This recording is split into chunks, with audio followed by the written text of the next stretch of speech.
the way in which the state has decided to see itself.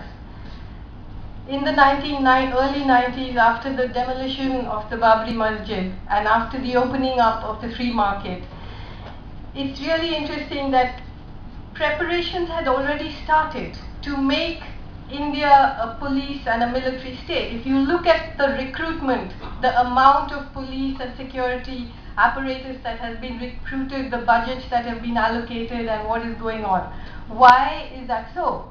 I mean, the special cell or the Supreme Court or the trial courts or the people in jail could not do what they are doing unless society is also part of allowing this.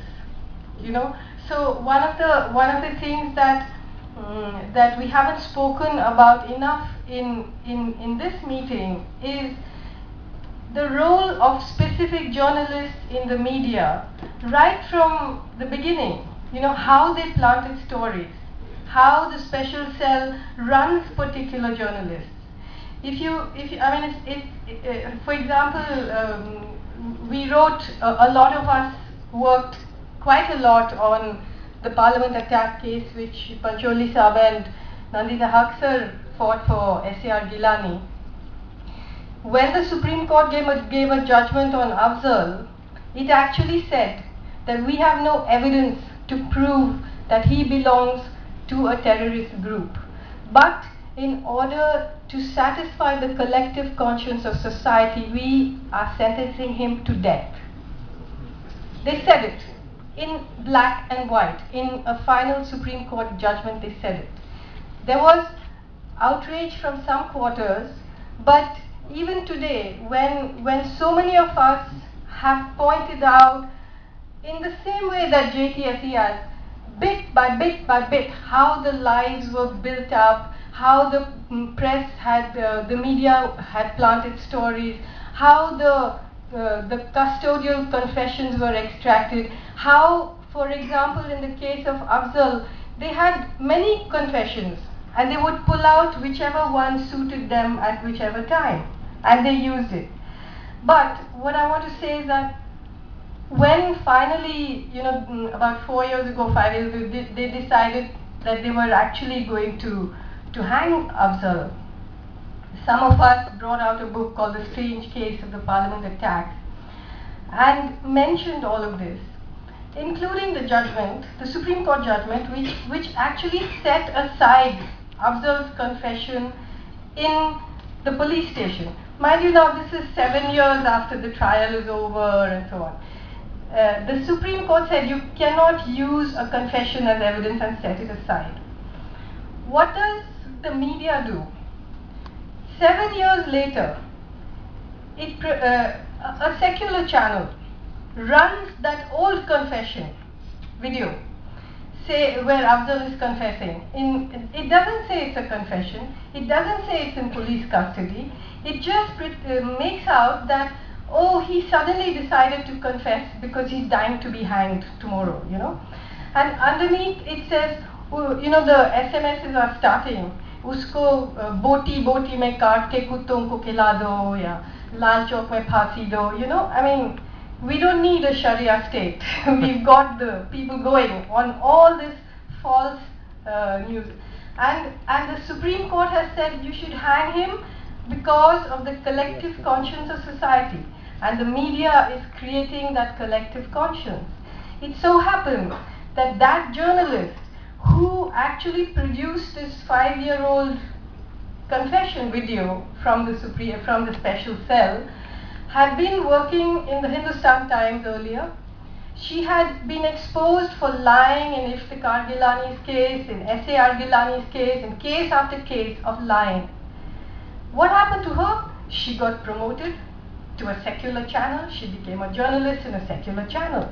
She got a raise and she got an opportunity to do much more dangerous stuff, and it's still going on that, So there's a collusion at the level of the courts, of the media, of all of this.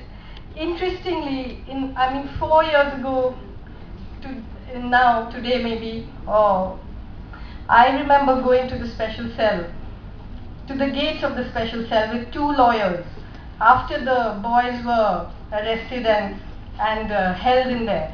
Just, we just heard that it happened and we rushed there and said, they have a right to legal opinion. You have to let us in. One of them was a senior lawyer. The special cell police, if you see them, they look like genetically modified human beings. they just laughed at us, just get out of here. There's no question of them having any lawyer meet them. But what I want to say is one of the journalists who worked with us on the Parliament attack issue, who knew very well this story about the fact that you cannot produce custodial confessions as evidence. He left Tehelka and joined India Today. India Today has a different agenda, so the same man who knows the law wrote a cover story about the boys in Batla House saying, I just smuggled myself into the police station, while the mob was around. And each of those boys with their evil, hooded eyes and their wicked grimaces confessed to him that they had actually done it. And this was the cover story of the magazine with the biggest circulation, So the way in which the stories are planted now, the same thing is happening. I mean, there are some of us, I sometimes wonder, when I'm here in Jamia, then I'm supposed to speak about what has happened to young Muslims or young Kashmiris who are being killed, who are being tortured, who are being wrongfully detained.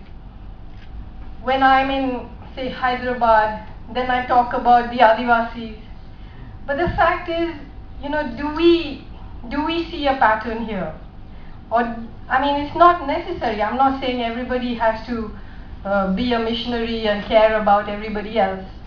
But if we want to understand what's going on politically, if we want to move this beyond just complaining, beyond just petitioning, beyond just feeling sorry for ourselves and hoping that, some sort of miracle will happen and nice people will come to government or nice lawyers will represent us. This is all very deliberate. It's all being done to keep us busy. Imagine all the young law students have to get together. When these boys are put away, then, you see their papers. In Kashmir, everybody has a bag with papers, of how their son was killed, how you went to this place, how so-and-so disappeared, after they've been killed and disappeared too, there's no mercy here.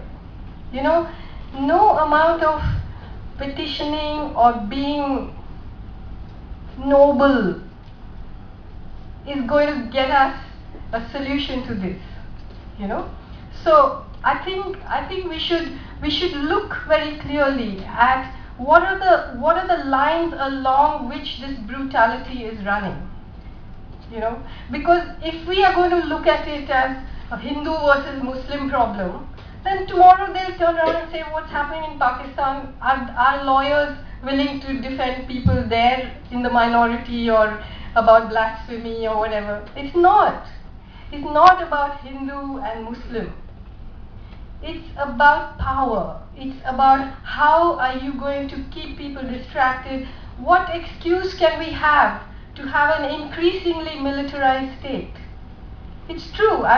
What's the difference? Batla House has happened under the Congress watch, but in the election they're going to campaign as a secular party. So let's just, I've said this many times, so I hate repeating myself, but I just want to put it down to you as a simple idea that in the early 90s, actually in the late 80s, when India became changed from being a non-aligned country